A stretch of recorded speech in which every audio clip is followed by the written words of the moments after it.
आपल्या प्रश्नाला उत्तर द्यायचं म्हणजे असं आहे की जेव्हा हे राष्ट्रीय शैक्षणिक धोरण 2020ला आलं आहे, आता त्याला जवळपास जुलैमध्ये 5 वर्षे होतील.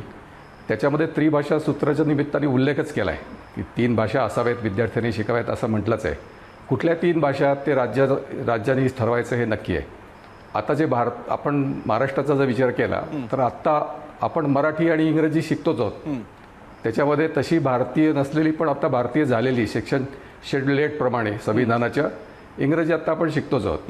त्यामुळे तिसरी भाषा कुठली असा जो विषय असेल तर मला असं वाटतं की त्याच्यामध्ये जी भाषा निवडण्याचं स्वातंत्र्य असलं पाहिजे हे खूप आयडियल गोष्ट होईल. सध्याची जी शिक्षण रचना आहे त्याच्यामध्ये होणार नाही कदाचित, पण हिंदीचा आग्रह धरावा का, तमिळचा आग्रह धरावा का, हा पुन्हा बेसिकली मला असं वाटतं की तो वेगळ्या दिशेने जाईल. पण 3 भाषा विद्यार्थ्यांनी शिकाव्यात या स्पष्ट मताचा मी आहे. बरं, त्याच्यापैकी 2 भाषा आता आपण शिकतोच आहोत. त्याच्या संदर्भात राज्य शासनाने आग्रह धरावा का किंवा त्यानिमित्ताने सक्ती करावी का हा विषय नक्कीच वादाचा असू शकतो.